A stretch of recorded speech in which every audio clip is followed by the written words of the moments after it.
Today, I want to share with you how you can use AET to evaluate your student supervised agriculture experience project. I'm going to share with you some things I did as a teacher that I found to be effective, but there are multiple other tools in here you can use to make sure your students are properly conducting their SAE project. So in the previous videos, we talked to you about how to go in, how to get students in AET, how to get them to set up their profiles, how to have them set up their projects, as well as how to put in journal entries and pictures to document. That's the main focus we're going to take today. So if you want to start, you're going to go to your dashboard and click Accounts. And you'll go to this button that says Summary of All Students' Progress and Awards.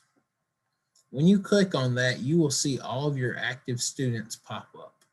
I'm using our state account, and you can see a lot of our staff, as well as some friends from Mayberry on here.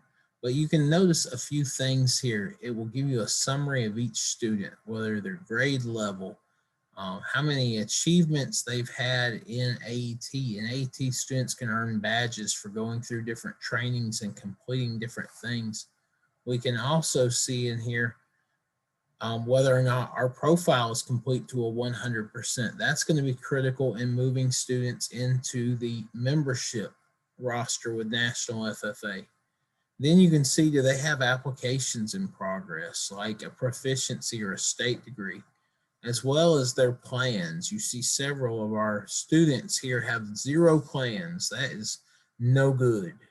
But you see several of them have 3, maybe 4 plans. This is what you're going to be looking at and evaluating your students and their progress. The first thing I did after getting students set up in AET and encouraging them to take on a project is I gave them a little bit of time to set up a plan. And that's when we were in their project manager in the pencil. And if you'll recall, we have them go in and give descriptions, give time, investments, and things like that. So this, you can check students individually, but what I like to do is I would always organize my classes into groups, and you can go make custom groups that when you click on, I could have, my FFA officers or my first block class, my second block class, and that is how I graded. So I'd put them in a class group, then I would come down here and go to all SAE plans. And when I do that, it's going to download a PDF for me that we're going to take a look at.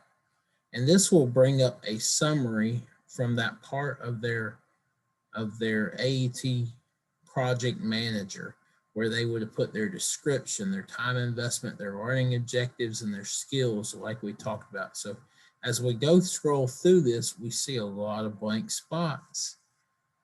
That would not be good. If I'm grading my students, I'm saying, okay, Barney, you had some stuff going, but you never went and finished your project. You never went and gave me a description or any of this. So I would certainly give Barney a poor grade for that. Whereas if you come on down, we have this account has got some data in there that gives you as a teacher a good idea of what your student's project is and what it should look like. So this is a great way to evaluate very quickly what's going on with your students. So I would just use this to go down the list, and I would check off my students and give them a grade for this. After that, I would give my students progress checks every 4 weeks, and I would give them requirements. Like I'd say, okay, if I'm gonna require all students to do 25 hours in their SAE in a semester. So I might say every 4 weeks, they have to have 6 hours logged. And I want to see 2 or 3 pictures to document and give evidence to the logs they're entering. So to check their journal entries, you would come back over here to the Reports tab up here. And you would come down here until you saw Student Detail Reports. If you click on that, it gives you a few options. Journal list is what I would be looking at. Maybe you want to check your students' reports a little closer and see how much money they're making or investments they're making in their project. You could click on these, but today we're just going to look at the journal list. And this pulls up once again all my students, but there's nothing in here. It's important you go set your date range. So we're going to set our date range to the beginning of the school year. So I'm just going to set it to August 1st. As you see, once again, I have a lot of students not working. I would have a lot of zeros here. However, I have old Barney here who is trying to be a standout student and do their job well.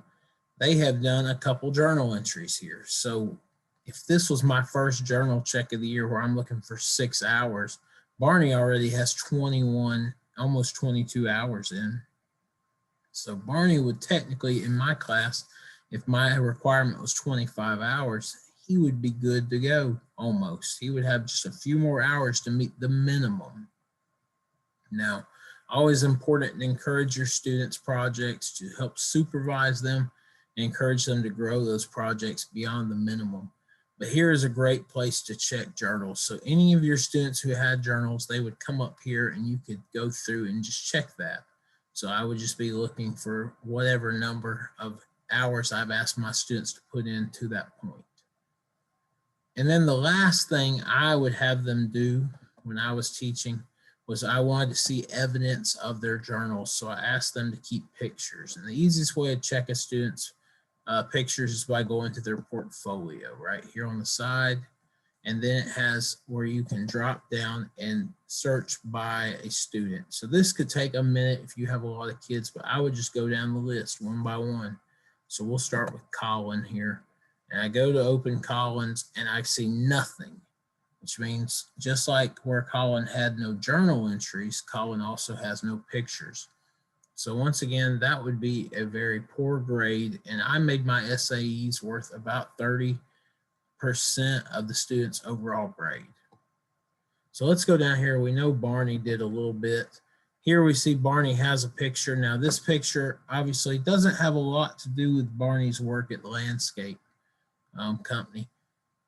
So I would look through and say, okay, that has nothing to do, Barney, with what you're supposed to have. So I wouldn't give credit for this, but maybe a student does have their pictures in here and you would go through and you'd be able to see that they're actually doing what they say they're doing. So it's a great way to evaluate them, a great way to follow their progress and help them grow.